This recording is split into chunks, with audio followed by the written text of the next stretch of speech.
The world has changed. DonutSMP has been dominated by pickle farms. But pickle prices are falling. Economies are collapsing across the board. Something has to change. Minecraft players mindlessly going about their business, unaware of something so chaotic is coming their way. Once news of the pickle prices hits the masses, chaos will ensue. What will everybody do? What will everybody turn to? Some of us have to look someplace else.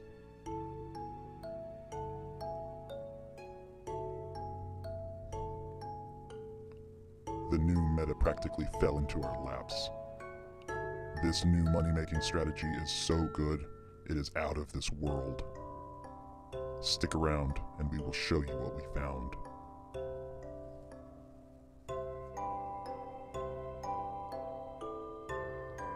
Can this finally be the pickle farm killer?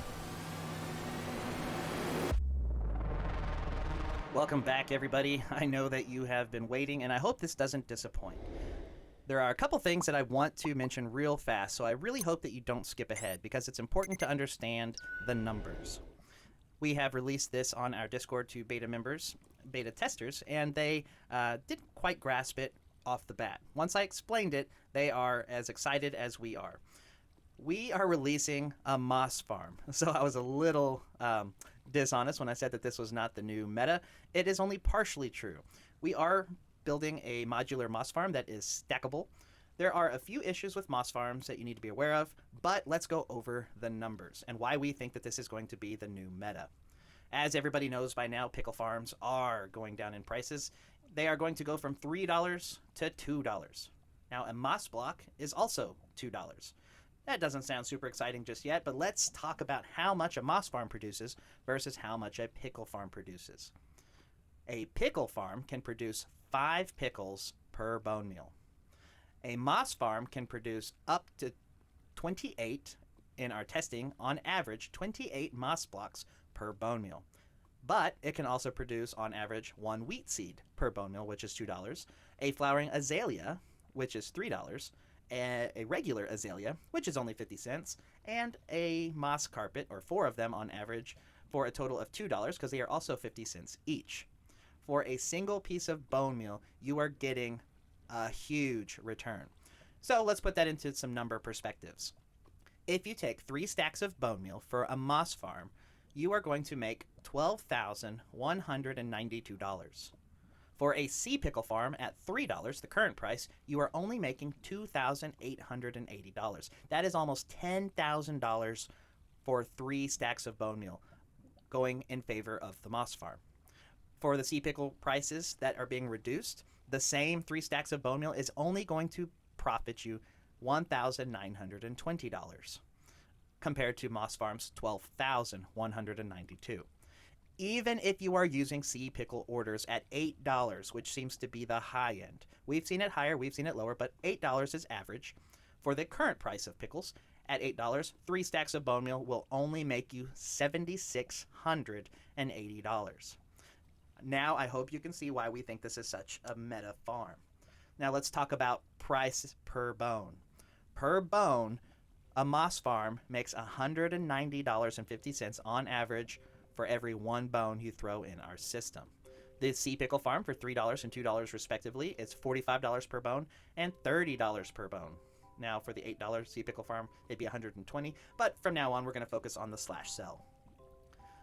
For $50 bones, and I don't know about you, but I haven't seen $50 bones on orders in quite some time, but for $50 a bone, your net profit per bone for the moss farm without a multiplier is $140.50. Again, per bone.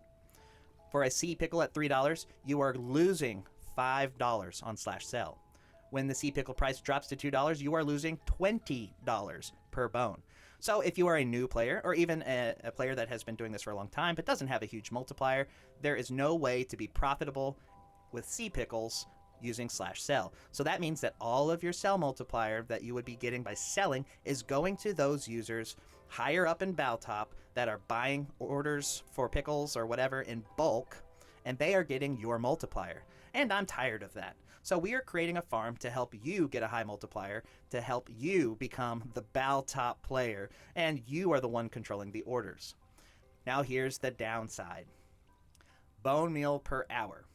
A moss farm is very dependent on the lava flow rate, which lava only drops every 3 seconds, or one block every 1.5 seconds, and the farm will take 3 seconds to regenerate.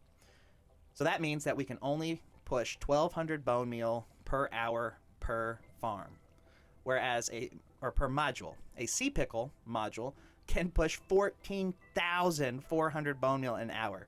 It is a huge difference. Now, this is when I start losing people. They say, well, pickle farms are way faster. I'm sticking with pickles. Okay. Remember that little annoying detail before? Even if it makes $2,000 and you can do that 10 times faster than moss, you are going to lose $72,000 in 1 hour at a $3 sea pickle price. At a $2 sea pickle price, that's $288,000 loss in 1 hour. In the same hour, the return on investment for a moss farm is $168,600 for one module, and that is using /sell. That is not using orders. The more moss farms that pop up on DonutSMP, the more popular they will become, and those orders, if that is what you are wanting, those orders will pop up because a moss is a block. It is a moss block. So this goes towards your block multiplier. And if you are a user that has never sold anything on DonutSMP, if you build one moss module in 11 hours, 38 minutes, and 30 seconds, we did the math, you will unlock a 1.4 multiplier for blocks. And that is just the beginning. So I hope I didn't bore you. I hope I explained why we are excited about this farm, and I hope you're ready to get started. All right, we're going to start this video the same way we start all of our videos, and that is by giving you the build border, the dimensions that you will be building your farm in. However, this time we are not going to give you the dimensions of the farm, but rather we are going to give you the dimensions of what you need to build it in. So what do I mean by that? Well, this is a moss farm, and it requires a stone generator. The biggest problem with all stone generators is if you unload the chunk, you can produce cobblestone. If you do not know what a chunk is a predefined area in each Minecraft world. They are the same coordinates in every single world, but Minecraft subdivides each world in what is known as chunks. If you opened your settings, you would look at your render distance or your simulation distance, and you'll see that it says chunks. Now, these chunks are 16 blocks by 16 blocks, and we want to make sure our entire farm fits within a single chunk. If you are playing in Java, it is really easy to find a chunk. All you have to do is press F3 and G on your keyboard to see the chunk borders. If you are playing in Bedrock, you do not have the luxury of using that debug tool. So we do have a way for you to find the chunk. It does involve a little bit of math, but it is not extremely difficult. Go ahead and mine out your base, find in a general sense where you want to build your farm, and then just pick a random block to start finding your chunk border. You are going to need 3 blocks to find the chunk border. The first one is a random block. The second 2 blocks, we don't know where they are yet. Now, you can see where they are based on the fact that I've already outlined it. But if I am in a survival world or on a server and I need to find a chunk in Bedrock, I need to find 2 coordinates for my X. The X is the first number in your coordinates. So you have X, Y, and Z. I need 2 coordinates that are perfectly divisible by 16. The first thing I'm going to do is I am going to find my random block, and I'm going to do a little bit of math. So the X coordinate for this block is 420. So I'm going to divide 420 by 16, which gives me 26.25. 26.25 is clearly not a perfectly divisible by 16 coordinate, so I am going to round up, and I'm going to round down. If I round down to 26, that will give me the coordinates 416. So if I go 416, I'll see that my block is right here. So this whole row is perfectly divisible by 16. I could have gone in the opposite direction, and I could have rounded up to 27, which would have given me 432, which means that my X coordinate is perfectly divisible by 16 at 432. The next thing I need to do is find my z coordinates. My z coordinates are found the same way, so 247 is where I am currently located. 247 divided by 16 is 15.4375. I don't care about all those extra numbers. I'm going to multiply 15 by 16, and I'm going to multiply 16 by 16, which gives me 240 and 256 respectively. So let's go ahead and mark out the 240 coordinates. So I'll just walk towards 240, and there is my z coordinate that is perfectly divisible by 16, and then I'm going to go in the opposite direction until I find the coordinates that is 256. So you can see that this is my starting point. I could have gone down or I could have gone up. So if I wanted to go down, my perfectly divisible blocks would be right here where the two intersect. If I went up, which is what we are going to be doing, I would find my perfectly divisible coordinate by 16 in the x-axis, and then I would find both of my z-axis. So this is 1, and this is 2. I can know my north and south directions by simply moving towards the two blocks. So if I am going in a direction where my coordinates are increasing, that means that I am facing south. If I am going in the direction that the coordinates are decreasing, I know I am facing north. The reason that is important is the chunk border is the northwest corner.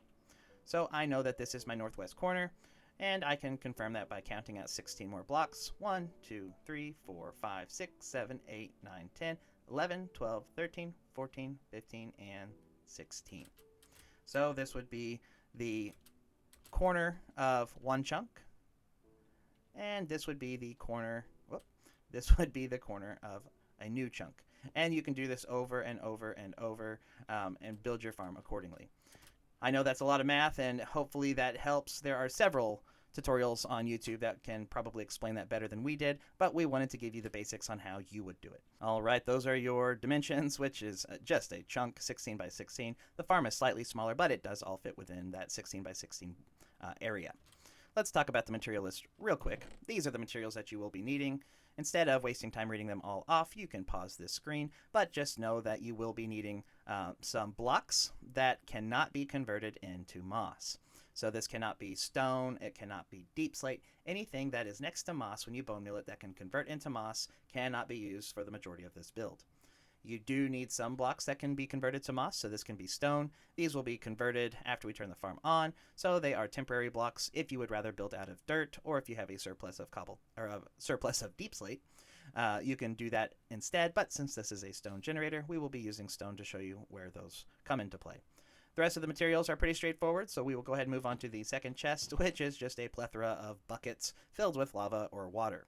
Now, in our past builds, we usually say that our builds can be done with 2 buckets of water and an infinite water source. Not with this farm. This farm does require 4 buckets of water per module. We will be building 3 modules in this farm, however it is expandable, so we will be needing 12 buckets of water. The 3 additional buckets are for the water stream to get the items out of the farm. So that's your material list. Let's go ahead and get to it. All right, let's go ahead and get to building the base of our farm. Now we are going to, again, build everything inside of the chunk, and the first thing we're going to do is go to that northwest corner of our chunk that we identified earlier. Again, if you're in Java, you can pull up F3G and you can just look at the direction you're facing. So find our northwest corner, and we are going to place a block diagonally from it. So it's going to be 1 block away from our chunk border on both sides. We are going to build a U shape initially, and it's going to be 13 blocks by 13 blocks by 13 blocks. So from this corner, we are going to build towards the inside of our chunk, starting with block 1. This will be 2, 3, 4, 5, 6, 7, 8, 9, 10, 11, 12, and 13. This will be block 1 going that way, so 12 additional blocks starting with block 1. So 2, 3, 4, 5, 6, 7, 8, 9, 10, 11, 12, and 13. And we're going to carry this back to our starting point until we are even with our first block. And that will be the horseshoe outline that we'll use to begin building our farm. Now the The base is probably the most complicated part of the entire build, and it's not difficult once you build it the first time. Like any farm, once you build it once, it'll be repetitive. However, it's just a lot of counting and making sure you know where things go. All right, now that we have our horseshoe shape, we are going to start building out the timing system that will be the backbone of the entire farm. Now, this is not difficult to memorize. However, it is difficult to understand right off the bat. So I'm going to try to make this as simple as possible and explain as much as I can without slowing down too much. So the first thing we are going to do is we are going to extend the side of our horseshoe towards the middle of our farm by 1, 2, 3, 4, 5, and 6 blocks. Now this is going to be the center of your farm. As you can see, this is the 6th block. So if this is 1, 2, 3, 4, 5, 6, we have an equidistant gap, but instead of finishing it all the way, on the right side we are only going to count 2, leaving a 3-block gap. Now on the longer side, we are going to count forward 1, 2, 3, 4, and 5. This is going to be a total of 6 blocks. It is going to be 5 blocks from our base wall or base border from the side with the gap, and it is going to be 7 blocks from the side that has a full wall. It is perfectly in the center of the 2 outside walls of our horseshoe, and this is going to be the starting point of our clock, and we will wrap around all the way. That will make sense as we build it out, so let's go ahead and just get started building. We're going to grab either powered rails or activator rails. I'm going to use powered rails. I think they're easier to see. And I'm going to place powered rails starting at this center block and extend it all the way to the end of my farm. Now this is going to be the timing of the farm, and this will be used to activate pistons for our stone generator. To activate, we are going to face an observer down into the powered rail. Now when I'm building this, typically what I do is I walk 1 block shy. You can't be in the block space, you have to be 1 block behind, and I usually just jump and place it on the rail. But we are going to build up a staircase on the side going towards our corner, and what I mean by staircase is I'm going to build up 2 blocks and then build down a block. So you have this little 3-block staircase. If you were having a hard time placing the observer, you could always hop up here and place it that way, whatever works best for you. Hop up on top of your staircase, not on top of the observer, but on the solid block. We're going to run rails down all the way to the edge of our farm. We are going to grab our observer, turn and face the rail we just placed, and add one with the redstone output facing towards the backside of your farm. Now, if you wanted to save on some of the powered rails, you can use solid blocks here, but to keep it simple, I'm going to use powered rails all the way around, but just know that you can place a solid block here instead. I'm going to run powered rails 1, 2, 3, 4, 5 blocks, and I'm going to repeat the same stair-step pattern that we started with. So I'm going to place an observer looking at my rails with the redstone output facing up. I'm going to build the same staircase pattern 3 blocks high, followed by 2 blocks, and then 1 block. I'm going to hop back up on my stairs and add powered rails all the way down to the corner. And I'm going to basically repeat the same pattern all the way around, adding an observer, using either a solid block or rails, building it 5 blocks across, observer facing down, staircase, dropping the powered rails down to the corner, and repeating that pattern once again. Observer, 5 rails, an observer facing the rails looking up, building my staircase, dropping the powered rails down to the corner. And now we are at the side of the farm that is only 2 blocks extended. And so for this last portion of our full cycle is going to be an observer, powered rail, and an observer. And that is going to be the footprint of most of the redstone for your farm. This will fire the pistons for all of your generators. Now we are going to be adding quite a bit more redstone, and we're just going to get that out of the way now. It will control the entire farm regardless of how high you build it up, so best to get the hard stuff out of the way first. Now the way I remember how to do this is I go back to my center block, which again I said everything is kind of built around or off of, and I'm going to start building a square to my facing the, so if this is the opening, turn and face the opposite side, and I'm going to build out 1, 2, 3, And I'm going to start with this being block 1, 2, 3. I am going to skip these 2 blocks because it will be part of our redstone components, and then add a block here. Now I said this is going to be a square, so we're going to go ahead and make it a square by adding a couple of redstone components, and one is a dropper. This dropper can be in any orientation. It does not matter because we are not using it to drop anything. We're simply using it to pass a redstone signal, and I'll explain more about that in a moment. The way we are going to extend the signal is by using an observer looking at the dropper. That observer will power a solid block, which will then activate a note block, which will trigger another observer. This observer will then point into a solid block, and this solid block will have redstone on top. This redstone will be used to power a powered rail line, and that is going to be elevated just like our outside walls. And we're going to build that directly 1 block in front of our redstone, and we're going to just extend this all the way to either side of the farm, leaving a 1 block gap. Just like the outside walls, we're going to build a staircase on the last block. So 3 blocks up, 2 blocks down, and 3 blocks up, 2 blocks down. Now with the staircase, you can probably take a pretty good guess as to what we're going to put on there, and it is powered rails. So we're going to make this little boat shape with our powered rails, just like this. And this will be a very important piece of the farm. This will actually activate our water collection for our moss that we will be generating. So we will come back to this in a moment. All right, and one other thing I do, just kind of a housekeeping thing for me, is I can't stand the sound of note blocks. So whenever there is a note block sitting in the open, I always try to put a block on top of it just to keep it silent. I know you can turn the sounds off, but that's just my preference. All right, now that we have our basic outline for our clock, let's go ahead and build it. Going back to our center block that we are basing everything off of, we are going to place a solid block next to it.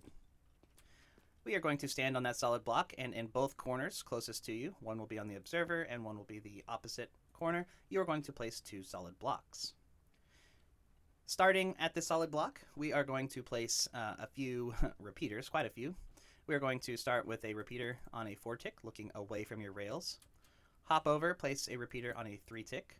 We're going to skip this block for now. We're going to place a repeater, oh, we have to crouch for this. Place a repeater on a 4-tick, since we're placing it on top of the dropper, and turn, placing a 4th repeater on a 3-tick. So you'll have a total tick rate of 14, so 4, 3, 4, 3. And we will be adding a comparator here in a moment, but let's keep going with our repeaters. Now, like other typical comparator clocks, we're going to build the same basic platform coming off of this 4-tick repeater, going towards your opening. And that is going to be extended out by 4 blocks, following it up by a 5th block, even with our gap between our 2 solid blocks. We're going to place 2 more repeaters. One will be facing in to the repeater on a 4-tick, and one will be facing away from our solid block. We are done with our repeaters. Let's go ahead and grab some comparators. The first comparator is going to be going in to the repeater. That will be locking this 4-tick repeater, just like that. And all of our comparators will be on subtract mode. Turn and face the side of your comparator, placing a comparator on subtract mode. And then go to that gap that we left earlier, placing a 3rd and final comparator on subtract mode. Now what this will do, this will be a 15-tick clock, and it will run perpetually. And the way we are going to do that is by adding a redstone block behind the comparator. If you are having trouble placing the redstone block like I did, you can always place a solid block underneath it. Now, again, this will run indefinitely, so we need a way to turn it off. And the way we're going to do that is by locking the repeater, but we are going to lock it in the on state. We want to do that for timing reasons. Stone generators can be very finicky when it comes to turning them off prematurely or running an extra pulse when they're not ready. So what we are going to do is we are going to lock the 4-tick repeater in the on state. So we are going to grab a lever, and directly behind the comparator, we're going to place a lever and flip it on. And I actually got lucky on that one. Let's see if we can, there we go. Now, as is, I can either lock it when it's off, or if I get lucky, I can lock it when it's on. If I lock it when it is in the off state, what will happen is this rail will stay powered indefinitely, keeping the farm timing out of sync. So to get around that, we are going to use another redstone block behind our comparator. Again, you can add a solid block if you're having trouble placing that. And what this will do is this comparator will be in subtract mode. It will only transmit a signal if it received a signal from this 4-tick repeater. And this comparator will only allow the main comparator to send a signal if it is powered. Since this is a 4-tick delay, we have 1, 2, 3 ticks, and so we will always lock this in the on position. So if I turn it off, even if I try to time it with it on or off, it will always lock it in the on position. So you may be wondering why we have so much seemingly useless redstone components. It is to protect the farm from breaking. So I'm going to pause here for a second so you can make sure that your build looks exactly like mine. All right. Now let's talk about the dropper. Colin, could you go ahead and flip that back on for me? Now this dropper, we are using some rules in Minecraft called quasi-connectivity. And you can see from my texture pack that the eyes are yellow, which is telling me that the dropper is locked in the on position, meaning that it is constantly powered. Whenever this comparator powers the 4-tick repeater, we are providing power to the block above the dropper and the solid block. This is connecting it with a soft connection. Now you can power something, but you can't unpower it. What we are going to do is we are going to place a solid block right here. We are going to add 2 powered rails, one next to the solid block, which, as you can see, every time the clock circles, it will power, which does nothing for us yet. But if we extend the rail down directly in front of the dropper, we can see that we are now getting a pulse on and off every other cycle. Now, the reason we want every other cycle is this row of redstone controls the water dispenser system.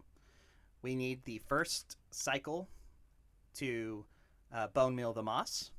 We need the second cycle to dispense water, which will flush out all the moss that we just created. And we are using quasi-connectivity to do that. So if you are building this in a survival world, whether to test it or whether you just want it in your survival world, this will not work if you are on Bedrock. If you are on Bedrock playing in DonutSMP, you are playing by Java rules, so you can build this just fine. All right, now we are going to move on to the bone meal system, because remember I said we are going to pulse every other cycle.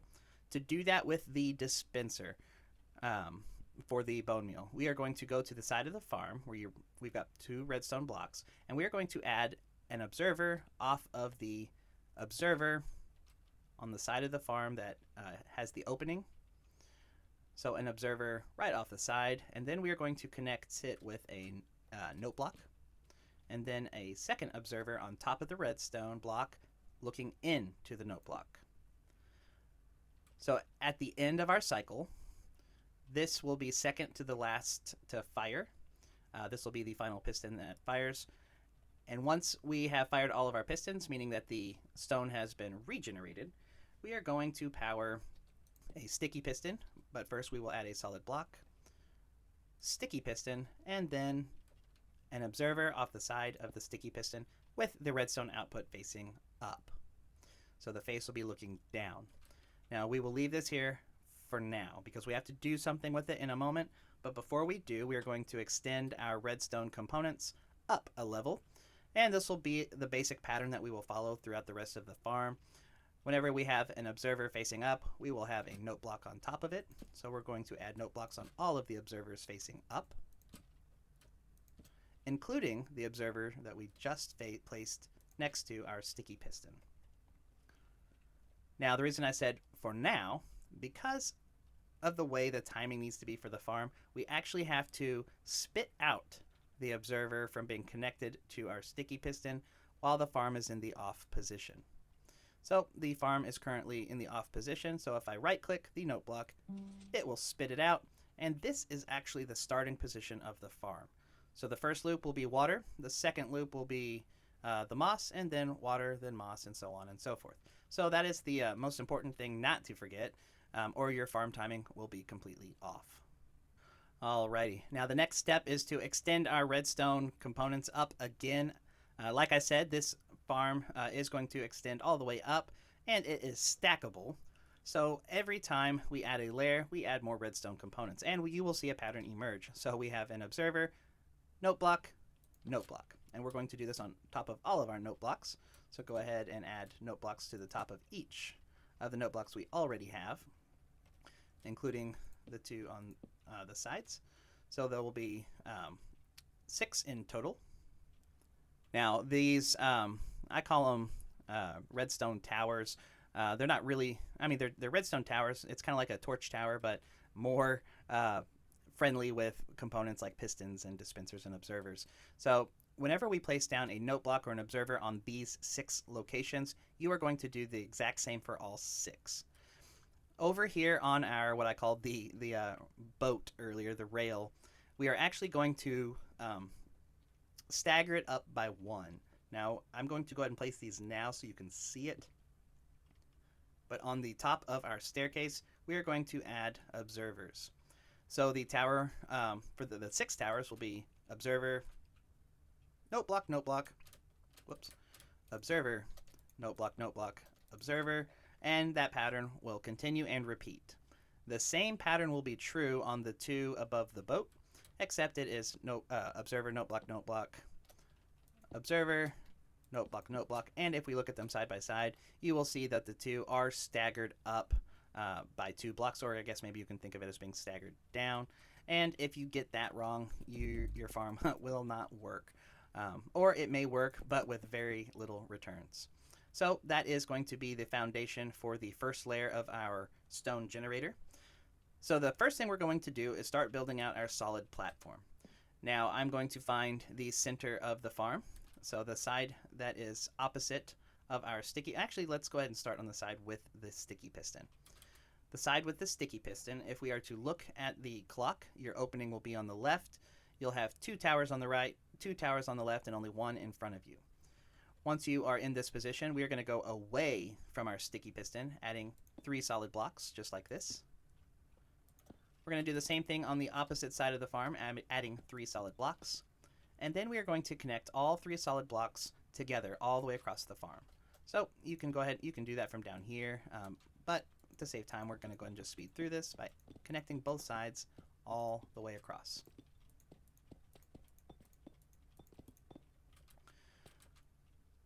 Now again, moving in the same direction away from our sticky piston, we are going to go to the observer. If you have not placed the observer, this is actually the best time to do it. So once you see that rail extending beyond by 1 block, we will place an observer down, and we will add all the solid blocks in between from one side of the farm to the other. And you'll have the same, one more.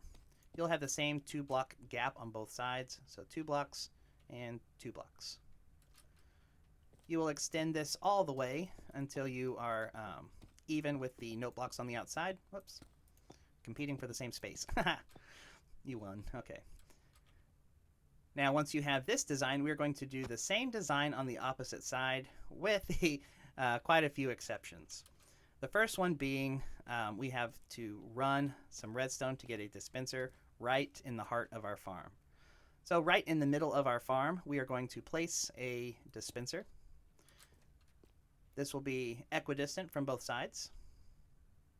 So you'll have a 5 block gap, dispenser, and another 5 block gap. Now we are going to go to the side with the sticky piston once again, and we are going to go ahead and enclose that note block with solid blocks, because we are going to build off of it for the remainder of the build. Now for the first layer, it's probably easier to just hop down and do this. So hop on where your sticky piston is, and on the side of the blocks that we just placed, we're going to place 2 droppers facing towards you. Now the 2 droppers, we will later in the video connect this to an automatic bone crafting system, but this is what will initially feed your dispenser.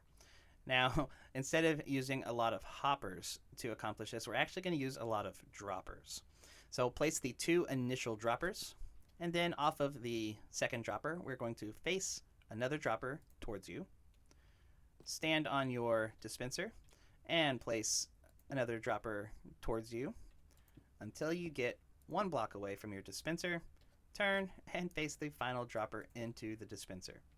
Now again, the dispenser is going to be facing up, so if you placed it like I did from the roof, it should already be in this orientation, but your droppers need to go from the outside of your farm, 2 in, 1 towards you, 4 towards the dispenser, and then turning directly into the dispenser itself.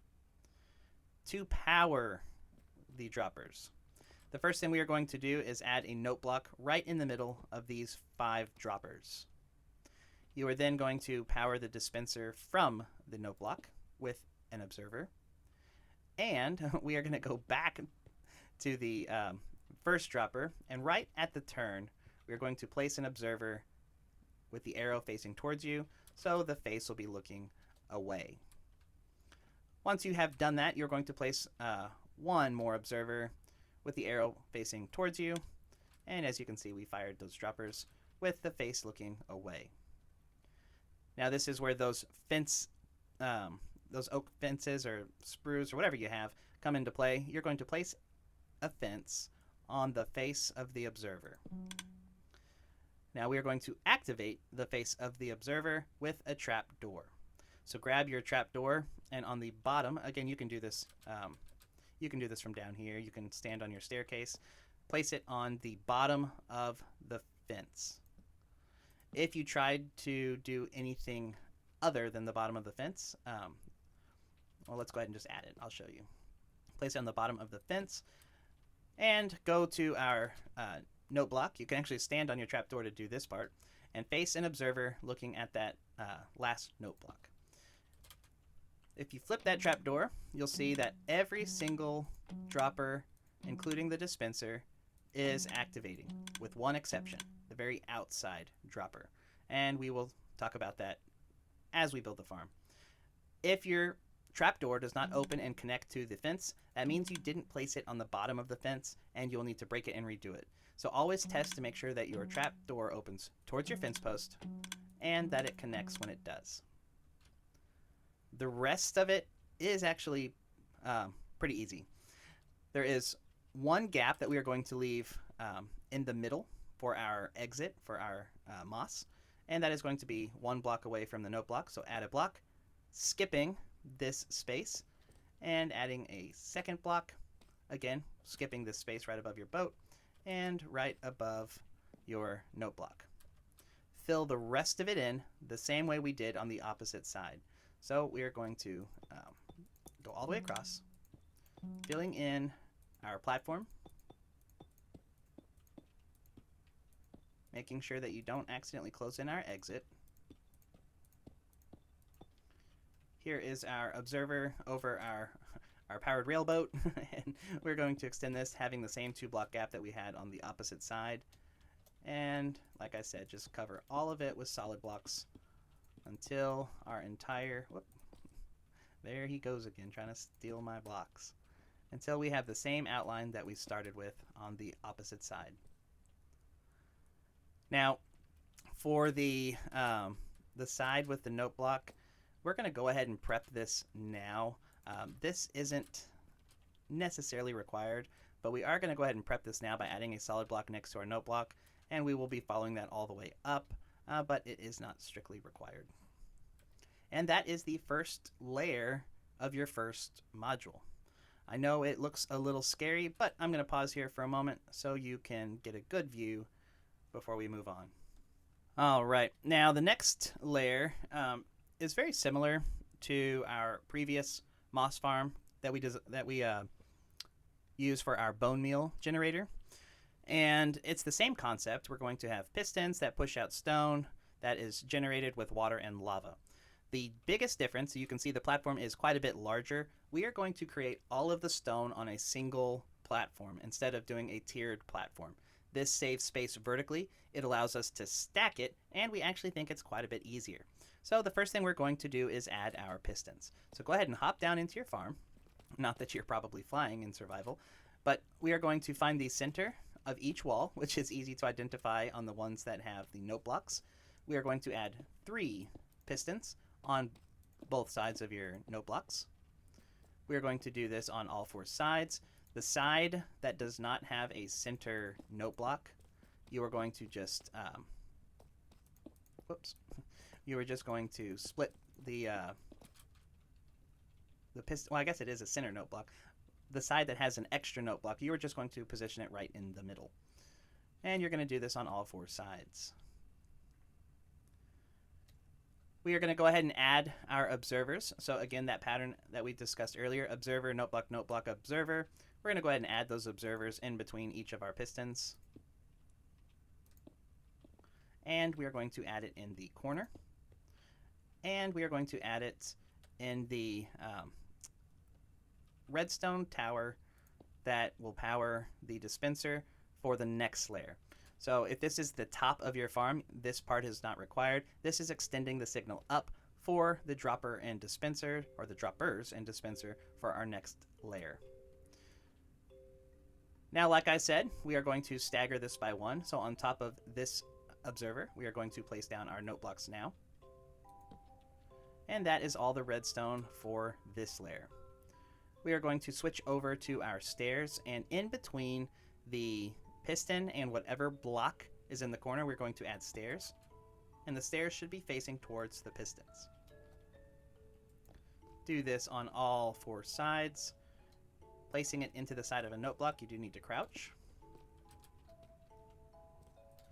Make sure that when you place the stairs, just like in the previous farm, that you don't hit it at the top because it will go upside down. Water will go everywhere. Make sure that the stair is facing towards the inside of your farm. And again, do this on all 4 sides. Now on the side that does not have an observer or a note block, go ahead and just place a solid block for your stairs. Once you have your stairs on all 4 sides, we are going to add solid blocks on the outside next to our pistons. If there's an observer there, obviously we can skip it. This will be used to contain the water because we will be waterlogging these stairs. Oh, don't fall in the hole. I've said this before, if there's a hole in the roof or on a platform, I will find it and I will fall in. So go ahead and cap off the end of all of your stairs to contain the water that we will be adding in a moment. The last 4 stairs for this layer are going to be in between the pistons, so place a stair facing towards you. You're going to do this on all 4 sides, placing it right in front of the exits, making sure that we don't accidentally block off that hole. And on the sides that don't have the exits, place a solid block behind it until your farm looks like this.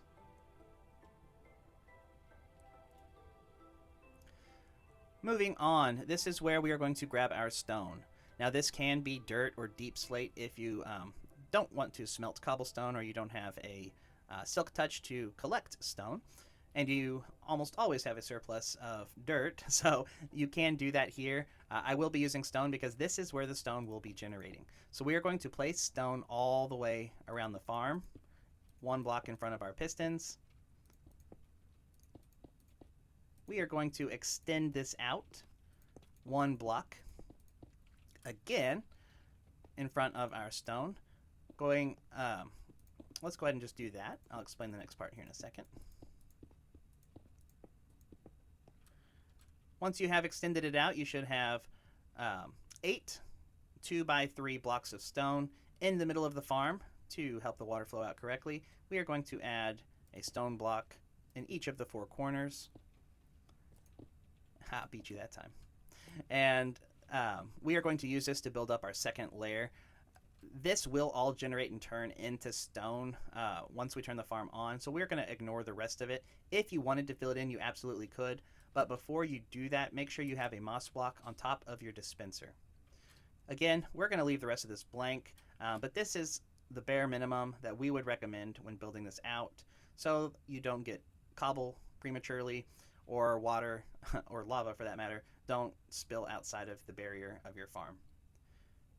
Now, before we move on to the next layer, and before we waterlog, we need to add signs to the back of our pistons. Because a piston has the ability to push 12 blocks, if we count from the piston, we have 1, 2, 3, 4, 5, 6, 7, 8, 9, 10, 11, and the 12th block is the piston. So we're going to add signs to the back of all of our pistons, And the reason we are doing that is because a sign is an immovable object, meaning it cannot be pushed by a piston, cannot be pushed or broken. So just crouch over the side, adding a sign behind each piston. And you're going to do this on all 4 sides behind all 6 pistons. So it will look like this when you're done. And so we'll just go ahead and zoom around. We're going to go ahead and add them here for now. However, we will be removing some of these for our automatic crafting system, but we're going to add them here so you know where to place your crafter later, or what to break if you wanted to add on the crafter after the fact. All right, grab your water bucket. Now these are not going to be the water buckets that are used to clear out the farm. These are going to be the water buckets you use to waterlog your stairs. So make an infinite water source nearby and waterlog each stair. If you built it correctly, your water should be contained within the farm and it will not spill out.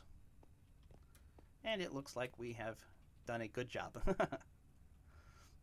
Now the next thing I like to do, you do need some kind of barrier for when we send the moss out of the farm so the water doesn't flow down. You can use signs or fence gates, but what I do is I add ladders. And this will make sense after you run the farm for a little bit. Add ladders into the side of your exit, because what this will allow you to do is it will allow you to climb up in your farm after it has been running to inspect it to make sure you don't have cobblestone. This way you don't have to break out blocks. You just climb in, take a peek, and climb back out. And that is layer 1, or actually layer 2 of our first module complete. The third layer, the lava layer, we are going to add the water dispenser system, the lava buckets, and we are going to add the redstone components to fire the pistons and extend the farm to module 2. The first thing I'm going to do is extend my note block, or my redstone columns up, and since I have an observer here, I'm going to be adding a note block. So add a note block on top of all of your observers.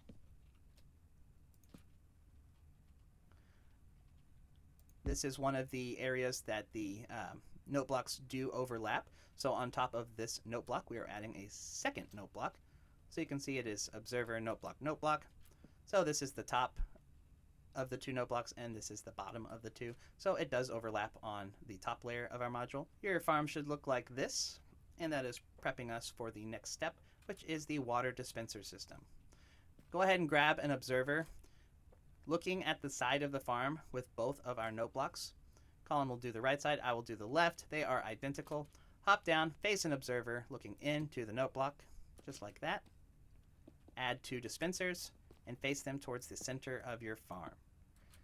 When the boat, the powered rail boat, receives a redstone signal, the signal will travel up and dispense water buckets. So go ahead, grab the water buckets. Now these will stay in the farm, so you will need 1 water bucket for each dispenser. Go ahead and do that now. Add a water bucket into your dispenser, but go ahead and leave it in for now.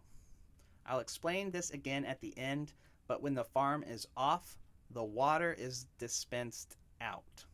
We will manually trigger this later, but for now, add a water bucket and go ahead and leave it in, and we'll continue building out the next layer. On the outside of your farm, starting at the lonely note block in the corner that seems out of place, we are going to add an observer into the side of it.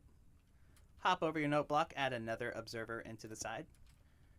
And on the remaining 3 walls, we are going to add an observer into both sides of our note block. And that will be the same for the 3 remaining sides.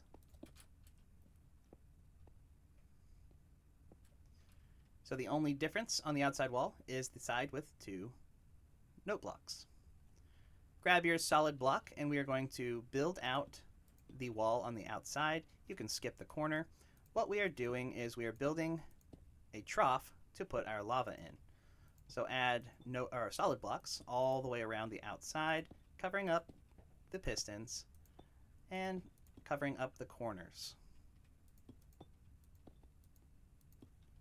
Just like that.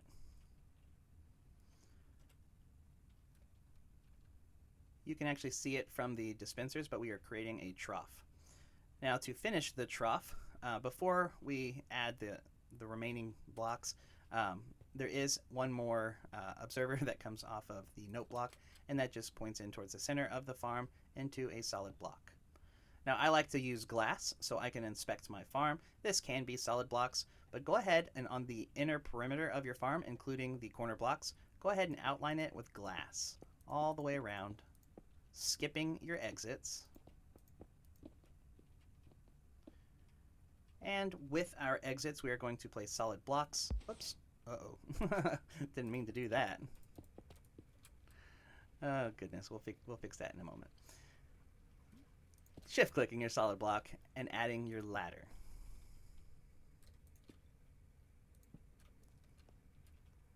All right. Your farm should look like this. As you can... Uh-oh, Colin. You missed the solid blocks. All right. Now you can see from the side with the exits that our channel should only be 3 blocks. On the sides without the exit, you can see that it is 7 blocks. We don't want the lava to spread that far because we are trying to build this in such a way to prevent cobblestone from ever forming. So we are going to add a solid block in between each of those troughs. And that should give you a 3 block or a 1x3 block gap above each of our pistons. Ignore that gap, that was a mistake. All right, now that we have built up the outside layer by 1, we still have some note blocks that will catch on fire. So what I am going to do before moving on is I am going to just the note blocks add observers on top of each note block. This should keep your farm from catching on fire. So if there is an exposed note block, add an observer on top. And we are ready to move on. Go ahead and grab your lava buckets. You will need 8 of them. And you're going to place the lava in the middle of each trough directly on top of the stone. If you goofed like I did and you placed, or you clicked the note block instead of placing a solid block, and you have water flowing, you can actually just place lava 1 block above the piston. That will convert it into stone and let you know that the generator is working, as you can see here. If you wanted to be extra careful, you could always just add more stone or dirt or whatever you're building out of, but adding the lava is just fine. All right, it looks like we are done with that layer, and we are ready to move on to the second module. Oh, and apparently I missed a solid block, so let me add that there to keep that from catching on fire. All right, the second module is built exactly the same as the first module. However, we already have the outside perimeter built up. So I'm going to start by adding my solid blocks on the side of the farm opposite of our sticky piston. If you recall, our sticky piston activates our dispenser. So we're going to do the same thing by building out the platform here. And we already have a border and our observer. So just fill this all the way in. Be sure not to click down into the lava and kill your lava source because lava is not infinitely renewable like water is. You could use a cauldron and some dripstone, but that's beyond this video. Go ahead and add your ladder. We want to make sure that this is an exit that extends all the way up. So add your ladder just like that. And then add your stone. Whoop, I missed. Add your solid block on top of the ladder. And if you don't move quickly enough, the glass will continue to catch on fire because it is next to a note block. All right, we are going to follow the same pattern as before, grabbing our droppers, facing one towards you. You can go ahead and cap that off with a solid block so your note block doesn't burn up. And this is probably easier to do from inside of the farm, adding a, whoop, too far back, solid block. Adding your dropper, 1, 2, 3, 4, and then turning towards your dispenser, which will be directly above the moss block. The dispenser needs to be placed from on top so that it is dispensing up. And then if you ever need to reference what to do next, just look at the pattern below because it is identical. So add your note block, your observer, your observers, your, well, don't do that. Oh, goodness. Your fence post and your trapdoor. Now this time we have a solid block to add the trapdoor to, so be sure that you are not looking the wrong direction or it will not activate that fence post. You do have to be behind. Again, the safest way is to add it to the bottom of the fence post, but placing it on that block is certainly just fine. All right, we've got our redstone in place, so just continue building out your roof, which is also the base of the second module.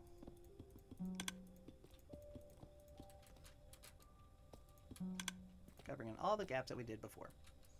And like I said, we will add a block here just to get ourselves prepared for the auto crafter. Now this this block here it's optional, but I like to do it for consistency. So this is the design of the second layer. And since we have only observers exposed, we know that we are going to place note blocks on top of all of them, including our water dispenser. Since that was an observer, I know this is going to be built up too tall. And that will prepare us for the second layer and the third layer.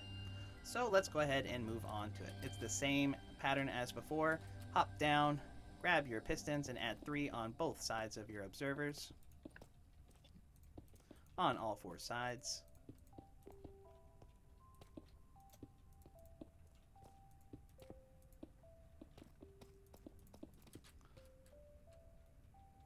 Just like before, we are going to add our stairs to the side of our note blocks.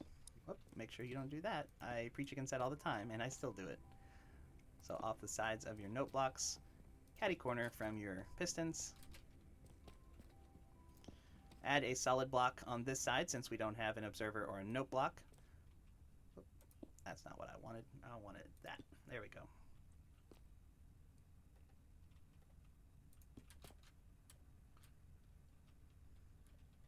Alright, the same as the first layer. We are going to cap off the sides of the stairs that do not have a block containing the water. Do this on all 4 sides.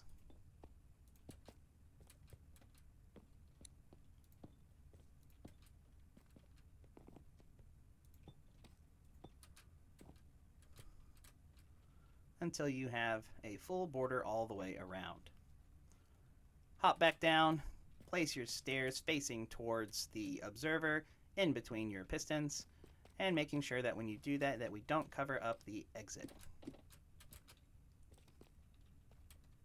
Oh, you already did that one. Perfect. Now the exit will act as the block on the outside of our staircase. If it is not an exit, we are going to add our solid block once again. And then we are going to fill this in with stone the same way we did on the first layer. It's going to be 2 by 3 in front of each piston.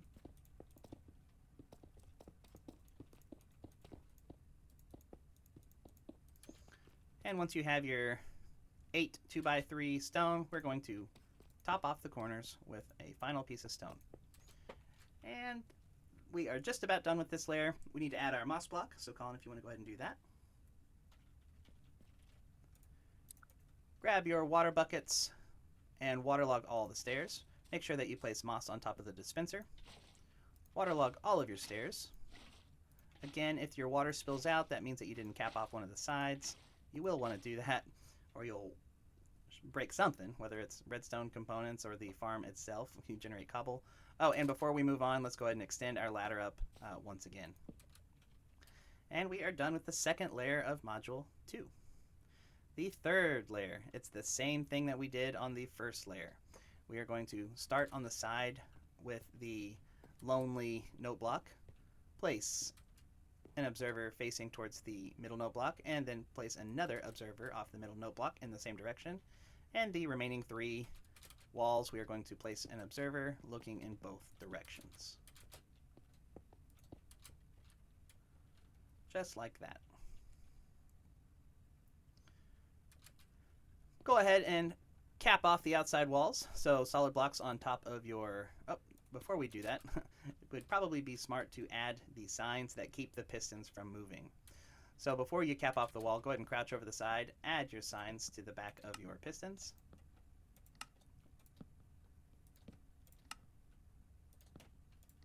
And do that all the way around on the back of each piston.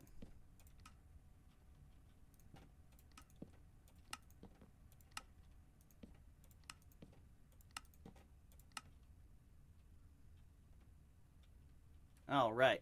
Now grab your solid blocks, add solid blocks on top of your pistons, going forward with the same pattern, adding solid blocks on the diagonal until we have a border that runs all the way around your farm.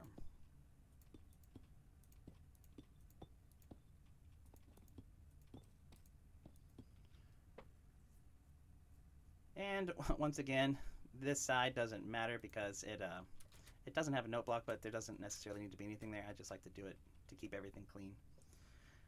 All right, let's move on to the water dispenser system. Find the 2 note blocks that are on the same side as the exit and place an observer with the arrow facing towards you, meaning the redstone output will power towards you, and then place down 2 dispensers in front. And it's the same on both sides. Open up each dispenser and add a water bucket into it. And then, so I don't forget this time, off of the single note block, we're also going to place down an observer with a solid block in front. And that will be carried on to the 3rd module. Again, if this was the top module, you don't need to do that. All right. This pattern should look familiar to you. It's the same as the first module. We need to create our troughs. So how we are going to do that is by adding a solid block. Be sure to crouch so you don't move your stone out of the way. Place a solid block on the note blocks, just like so. And then add glass if you want to see your lava when inspecting your farm on the remaining stone on the interior of the farm. And once again, oh, you missed some, Colin. All right, now this pattern should look familiar. We have our troughs ready for our lava. This is only the 2nd module. We plan on building 3 in this tutorial. So we are going to prepare our note blocks to make sure they do not catch on fire. So find the 2 note blocks next to your water dispensers and add an observer on top.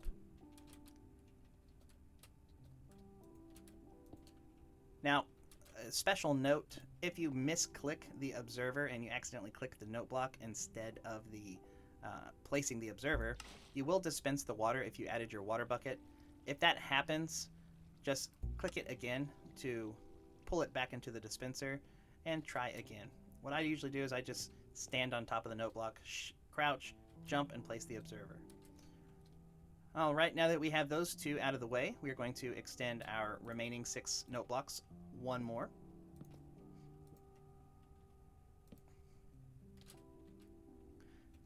Just like that. And we are going to cap off the 6 note blocks with observers.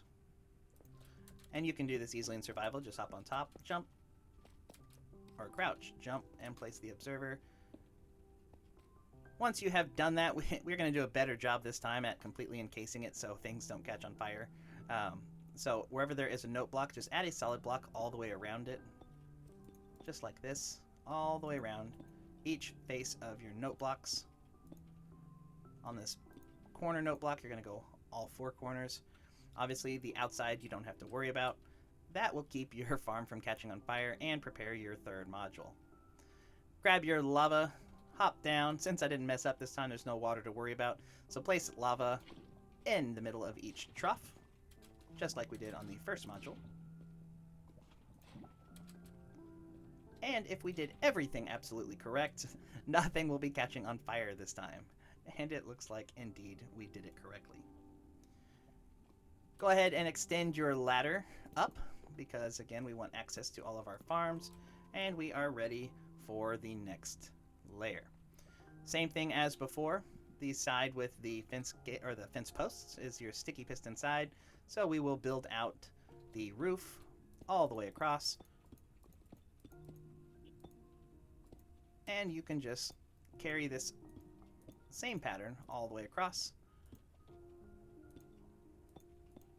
making sure that you don't accidentally place solid blocks and cut off your lava source, and just fill in the roof.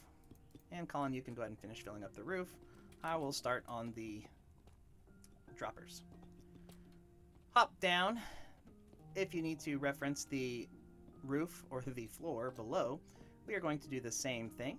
So the dropper is going to be 1 block over from the initial line, so it'll be right here. Place down 2 droppers.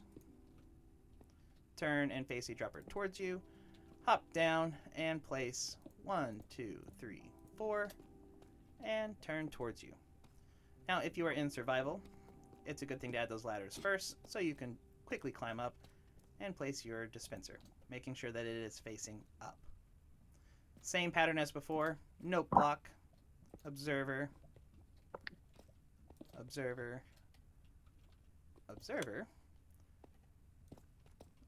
and this time I'm going to go ahead and cover my lava so I don't fall in. Place your trapdoor down and place your fence post. That is all of the redstone component for this layer, so go ahead and finish off the roof.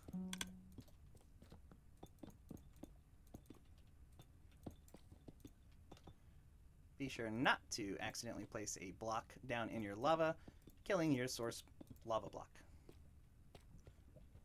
Oh, there we go. Need to close off that exit.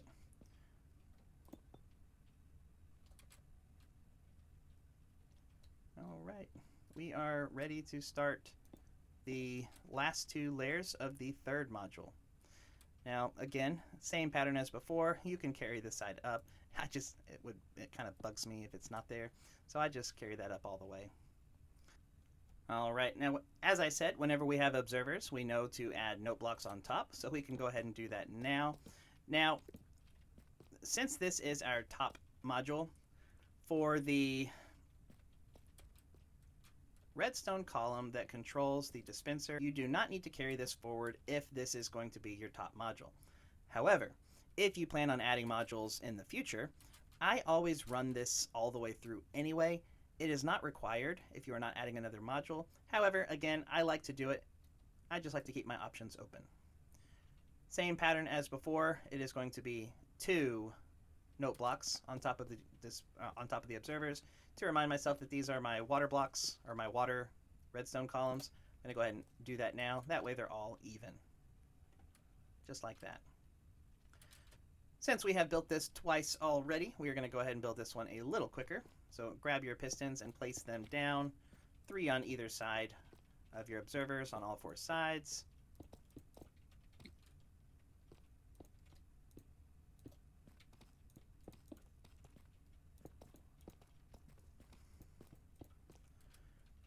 On the 3 corners that have a note block or an observer, you can go ahead and place your stairs. On the side that doesn't have either, we're going to place a solid block. Switch to your stairs, adding stairs into the corners facing towards your pistons.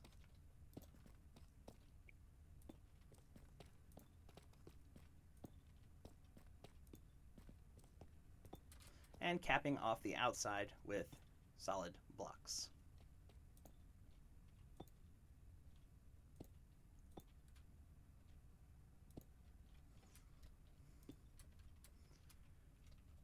Switch back to your stairs. Make sure you add the center stairs in front of both of your exits and in front of the 2 opposite of your exits, adding a solid block if it is not an exit, and then fill in the stone in front of your pistons. It's going to be 2 by 3 in front of each of your pistons.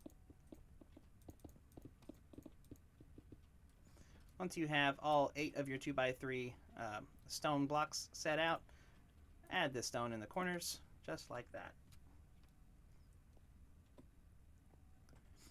We are ready to waterlog our stairs, so go ahead and do that now.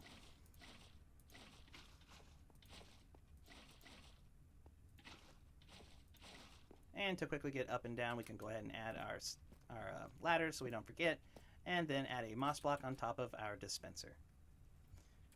All right, we are done with that layer of the 3rd generator. We are going to move on to the top and final layer for this tutorial, and we are going to do the same thing as before. The only difference is we are going to stop our redstone right here. We are not going to extend above what we already have. So instead of taking another note block, I'm going to just put solid blocks on top of all of my note blocks to keep the note block from catching on fire. And if I wanted to extend this in the future, I would just break that off and continue forward like I have the previous 2 modules. All right, now that we have capped off our note blocks, we are going to go ahead and crouch over the side and add our signs behind our pistons. go ahead and do this all the way around so that our farm does not break itself.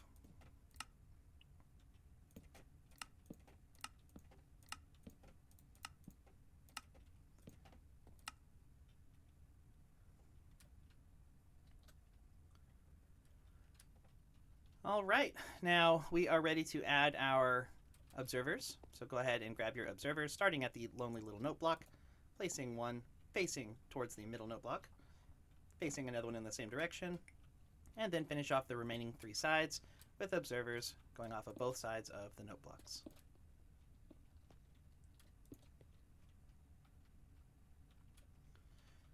All right, same thing as before. We are going to add solid blocks on top of our pistons all the way around the diagonal, completing the same pattern we have on the first 2 modules.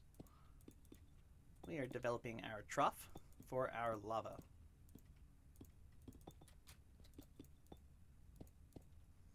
And if you want to put something here, you can. In the middle of your farm, you are going to place your solid block up against the corner, right above our waterlogged stairs. Now this time, we are at the very top of the farm. Like I said, we have extended this up. We've capped it off so we can add on later. If you wanted to add an observer here to remind you how to build it, you absolutely can. But all I am going to do is I am going to grab glass, and actually let's do the water dispenser first, Colin. Let's go ahead and add the water dispensers first. Place your observer into the side of the note block. Grab your dispensers, placing 2 of them facing the inside of the farm, and add water buckets into both dispensers. All right, now we are ready to build our trough for our lava. This time I'm just going to grab glass and I'm going to close it in all the way around, same way we did before. The only difference is I am not going to add the observer on my redstone column for my dispenser, because this is the last farm. I am ready for my lava. Since there is no exposed note blocks, we don't have to do anything else but add the lava. So go ahead and add those in your troughs. Whoop. That's actually okay if it's there, but that's going to drive me crazy if I don't fix it. All right, one more. There we go. And that is actually the top of your farm complete. Now, moss does have a tendency to pop out of the farm if there is no roof.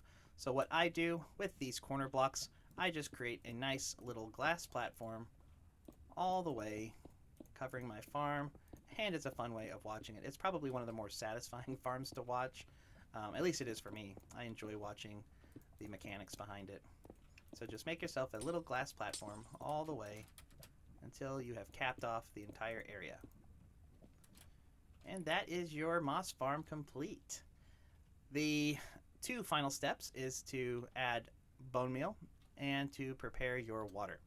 Before we create our automated crafter, I'm going to show you real quick what we mentioned earlier about dispensing the water and prep for the... Oh, I missed some ladders. Let me add that real quick. There we go. Add that ladder and add that ladder. Thank you. Hopping back down to our powered rail that is shaped like a boat. This note block that is exposed by itself next to our center powered rail. If you right click it once, you will hopefully have heard that all of our dispensers dispense the water. And it may not look like much now because we don't have the rest of the stone, but these 4 buckets of water will flow perfectly, and you can see that they do now even, into our exits. Be sure to have ladders or signs or something here before you do that, or water will flow all the way out of your farm. Hop down to the bottom of your farm, and we are actually going to build a little water stream that we can use to collect all of the moss. Now, if you've been wondering about that from the beginning, we are dumping out everything onto our clock. But that is one of the reasons we built the clock so high, is to build the water stream directly into the bottom of your farm. And I'm going to be building this out of glass, seeing as how I like to watch all of the items fall out of the farm. So on the side opposite of the redstone blocks, I'm going to find my ladder, and I'm going to place a block directly underneath the exit. I am going to extend a side from the block all the way until I am even with the top of my first solid block. I'm going to do the same thing on the opposite side, starting with my glass block, and extend that all the way until I am even with my rail. Because what we're going to do here is we're going to make a turn. I'm going to build a floor by placing a block on top of my solid block, and I am going to follow this back all the way until I am one block shy of the exit. Because what I'm going to do is add a trap door at the top of the block, and this will give me access to my farm. Be sure to close your trap door and continue building out the other side. Same thing as before, we're going to place a glass block, one block behind your exit, and this time, instead of running it towards the center of the farm, I'm going to run it towards the outside because we are going to have to do some tight turns, and this is just the easiest way of doing it. So I'm going to place a block here and extend this forward until I am even with my redstone block. The note block is actually going to be part of your exit. So don't put anything on top of your note block. Run a line of glass all the way until you're one block past your redstone, covering in the side. All right, now this is going to be a turn, so I'm going to place a glass block here, right up and diagonal from my switch. Above my switch, I'm going to place a block of ice. And I'm going to connect the first exit with the second exit by running glass all the way towards my ice. And then I'm going to add a wall just like that. This is going to be extended out, and the exit will ultimately end up here. To do that, I'm going to, right after my first solid block, I'm going to add another piece of packed ice, and then I'm going to extend my glass barrier all the way to my note block. Now, before I add any water, I am going to add a fence gate. This can be a fence gate, this can be signs, any kind of water barrier that allows items to pass through. Add them both on the packed ice and open them, and then extend your bottom glass all the way out, capping off the sides. Now, the easiest thing for me to add the water is simply jumping down. The first thing I'm going to do is add water to the side with the trapdoor. I'm going to open the trapdoor, and I'm going to place the water above it. The trapdoor will keep the water contained, and as you can see, the water is used to pop up into your farm. And you could add the water beforehand, but I'm going to go to the other side of my farm, drop all the way down, and place a bucket of water directly on my note block. Climb up out of your farm, hop down, whatever you need to do, and your water stream is just about complete. You can see that both water streams ends right at the fence gate. So actually, let's go ahead and break this out. Sorry, I hate doing that to you, but we're going to place a bucket of water right after the last packed ice. And then I'm going to add that back and cap it off so that I don't ruin any of my redstone. All right, now technically your farm is ready to run. However, we've got to get bone meal to our dispensers. And you can see that we left access to our droppers on this external wall. The external wall is on the side that is opposite of our lever to turn the farm on. The first thing we're going to do is add some hoppers into the back of these droppers. Now, from here, you could just place a hopper line going all the way down, hopper on top of hopper. But you can see I can't actually place hoppers into it because of the signs.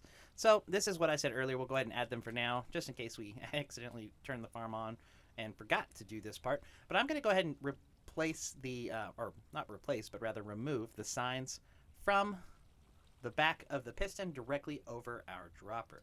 And I'm going to do this on all three layers. And like I said, you could just do a hopper line and load bone meal all the way from the top, but I want to do an integrated crafter for this. So what we are going to do is we are going to implement a trick that I learned from 3706 on his 3706 V2 pickle farm. We are going to need some temporary rails. It does not have to be powered rails or any type of rail. They are temporary. We will need a hopper minecart, and we will need a block of sand, and we will need one for each of the droppers. What we are going to do is place a rail on top of each of the hoppers. We are going to place a hopper minecart on top of the rails. And then we're going to place a block of sand on top of all of the minecarts. Now the minecart will not actually support the sand block. It is the rail beneath it. That is why that is needed. So go ahead and add a block of sand just like that. Once you have your sand, you are going to break out the rail that is resting on your hopper. Now this will fall into your hopper. You can just open up your dropper and retrieve the rail. But what this will do is it will clip the sand into our hopper minecarts. That is going to be how we load our system. The next step is to actually build the integrated crafter. Now there's really not much to this build at all. We are going to grab some observers, and on the corner where we have the observer facing us, you can hop down into your farm, and you are going to place a single observer looking at that corner observer with the redstone output facing you. Make sure that it does not overlap or interfere with the observer that is one block away from our sticky piston. As I said, that is the starting position. From the observer we just placed, we are going to build up 2 additional observers, so 1 and 2. And this is going to be how we connect our crafter. Now, we are going to implement some overflow protection because this will outcraft your farm even if you have 8 modules. So this can support up to 12 modules. So what we are going to do is off of the side of the note block, we are going to do something that isn't necessarily required, but the way the droppers are triggered. Remember when we flipped the trap door earlier? Let's see if we can do that again. When we flip the trap door, all but the back dropper fire. We need to fire that back dropper. The way it fires is with quasi-connectivity from the pistons above it, but that will only happen if the piston fires. So if you have a farm that did not dispense moss, it will not fire this bottom farm. And we want to make sure that this fires every time, so we are going to add an additional observer off of the note block and place a solid block off of the observer. This will ensure that the dropper does fire each time the farm pulses, and the same thing is true with the droppers above it. Now again, this can work without that, but if you are starting the farm for the first time, or if the piston just cannot fire when you run out of bone meal, you would have to go in and break the block. So this will just save you a few steps in the long run. Go ahead and run those solid blocks all the way until we have a little cavity right below our piston and 1 block away from our dropper. You are going to grab a comparator, and you're going to place a comparator looking into the block with the single redstone torch facing away. This will look into the dropper. If you have a solid block, a comparator will look through the solid block at the storage container, and this will tell us if the dropper has bone meal in it. We are loading from the top down, so this will be the last dropper to get bone meal, but we only want this to turn on if the dropper is completely full. So we are going to add a redstone block on the side of our comparator, just like that. We are ready to continue our crafting system. The first thing we are going to do is grab our sticky piston. This is going to be the second sticky piston from our material list. You're going to simply crouch, look up at that comparator, and place the sticky piston with the front of the and if you're having trouble like I just was, you may have to hop up and place it like that. The sticky piston, the head of it needs to be facing down. You're going to grab a final observer for this portion of the crafter and place it into that top observer with the redstone output looking at you. So what will happen once the crafter is, or the dropper is completely full, the sticky piston will push the observer out of the way, and it will stop the crafter from crafting, making sure that you don't lose any bone meal. Now, we are going to double pulse this so you can extend this infinitely. If you are only using 3 modules, you can actually finish this off by adding a solid block and then grabbing your crafter, facing it towards the front of your farm. But we want to double pulse it so you can extend it all as high as you want. And we're going to do that with 2 additional observers. The first one will point into the observer under the sticky piston. The second one will face towards the front, towards the crafter. And then we're going to add a solid block. Every time the farm makes its rotation, it is going to fire once through the observer under the sticky piston into the crafter, and fire a second time through this second set of observers. Now, whenever you are placing a crafter down for bone meal, always make sure you open it up, disable all but one of the slots. That way you don't have to go back and wonder why your bones aren't being converted to bone meal. Very important step.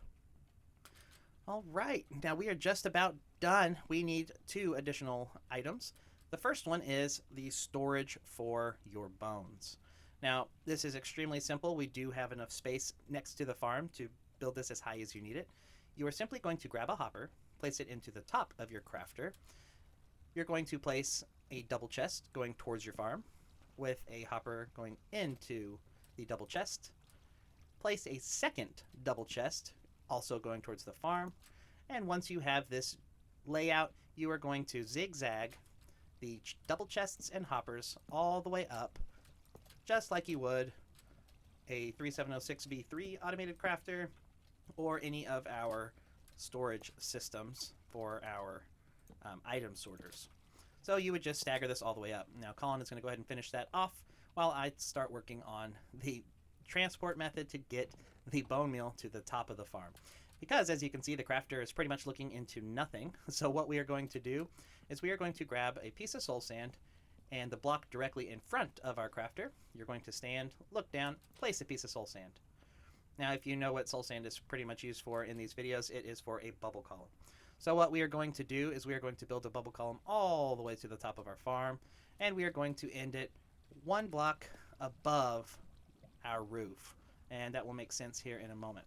So I'm going to hop back down, grab my solid blocks opposite of my crafter. I'm going to start building up a column all the way up until I get to the... Whoop, don't jump in the lava, that's just silly. Now the first column is going to end even with your roof. All right, that is the first column of our bubble column. The second one is going to be even, or 1 block above our roof, and it's going to start on top of this redstone block. So just build this up all the way, and this is going to go past the one we built first until you are 1 block higher than your roof. And you can see it's even with the top of the chest where Colin stopped. And if you look underneath the redstone block, we need to add more solid blocks. So underneath the redstone, go all the way down until you are level with your soul sand. Now the next wall is going to be this front wall. Now I like to build it out of glass because I like to watch the bone meal go up so I know that it's working. Place these glass blocks down and you'll notice that I am sitting on top of my chunk border. Now that seems like a big no-no. That is okay. We have the core farm inside of the chunk, and if you notice, it looks like we have a full block that we can scooch the entire farm forward to contain it fully within the chunk borders. However, you got to keep in mind that the signs do take up a block space. So if I were to place a block on top of it, you'll see that that is overextending the chunk border. So we want to make sure that the sign and everything related to the core farm is within our chunk. So it is okay that this outside wall is overlapping by 1 block. We are going to build this all the way up until we are level with our first column. And we're actually going to extend it up here in a moment, but I want to talk about how we're going to get the items aligned properly. And the last and final is going to be directly above this chest, where we are going to place another glass column starting on the chest and going all the way up. And this one will be even with the second column. Now the way we are going to align the items is a neat trick that I saw in the 3706B2 crafter, and that is by using walls. You are going to start at the base of your farm, or the very bottom hopper, and you're going to add walls all the way up the side of your column. Now that will extend all the way up, and it will look like this. Now how this is going to help us is we are going to go ahead and create our water stream, but before we do that, we are going to extend a little border all the way around the drop area, or the drop chamber. I'm not sure what you would want to call this area, the drop chute. And the way we're doing that is by adding a solid block all the way around. And, whoop, let me get rid of that. I don't know how I missed it that far. Add a block all the way around until we get to right here. We are going to add another block, but this is going to be our leaf block. Now, our leaf block is going to be waterlogged, so you will need a water bucket. You will also need an additional trap door. This is why I left this block out for now. You can place it on the side. It can open up as long as it is opening down. It doesn't matter if it's on this side, if it's on this side. It just needs to be level with the top of the bubble column, or the tallest portion of the bubble column. So that is where your trapdoor needs to be. Go ahead and add your glass, and this is just about complete. So Colin, if you could hop down there and make this source water blocks all the way up. While he is making a bubble column, there are two final things we need to do. Add a sign right above our wall, and of course, waterlog our leaves. Now you will also want to waterlog the trapdoor. So waterlog the trapdoor and the leaves, and you will see that once we waterlog the leaves, the water is now pushing the items towards the sign.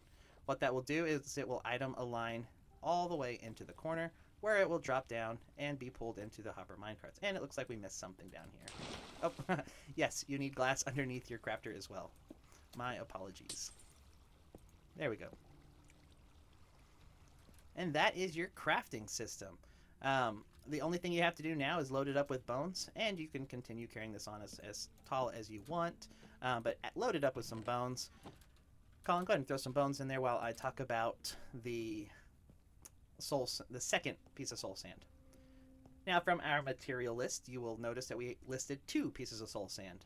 This second piece is optional. However, if, for whatever reason, your bone meal is able to make it past the 3rd hopper, or 4th or 5th, or however many modules you have, we don't want that bone meal collecting on the ground.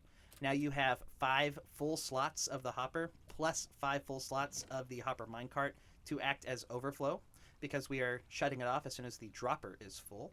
But if, for some reason, the hopper minecart didn't pull the bone meal in, you can add a piece of soul sand directly underneath your wall, and use flint and steel or some kind of charge and set the top of it on fire. That will be an eternal flame, meaning it will not burn out unless you forget to put glass and you have water spill all over it. But this will burn any excess bone meal. I have ran this farm for several days, more hours than I can count, and I have never seen bone meal past the hopper. But again, this is just kind of a failsafe to keep entities off the ground. All right, Colin, did you load it up with bone meal? Yes, I did. All right. Well, the only thing left to do now is to turn your farm on. So hop down, flip that switch, and we will, first of all, watch to see if the crafter is working, and it is. It's shooting bone meal up. The bone meal is dropping down the corner. It is being picked up by the hopper minecart, and it is flowing into the first farm, which is now running. All right, now with one farm running, you can see that we are already collecting quite a bit of moss and seeds and azaleas. It does take a little while for each module to have enough bone meal to start running. If you wanted to speed up the process, you could always manually prime your droppers with bone meal. Each farm can dispense 1,200 bone meal per hour. So you can load it up with enough bone meal to keep it running for quite a long time and letting your crafter catch up, which is what I would recommend you doing. Thank you so much for watching another one of our tutorial videos. We love doing this, as I have said many times in the past. I know this was a long one, but I hope you are as excited about this as we are. We have been running this for weeks, and we are just stoked with the results. We've had several of our Discord members comment how much they love it. Let's talk about a couple of the downsides with a moss farm. As I said before, and the reason that we are doing the outro inside of the farm, to tell you that we have accounted for being able to look and inspect your farm because you are playing on a server. And when you are playing on a server, you will run into cobblestone. It is real easy to fix your farm, turn it off, break the cobblestone. Don't even replace it, just break it and turn your farm back on. This thing can run for hours or days on end.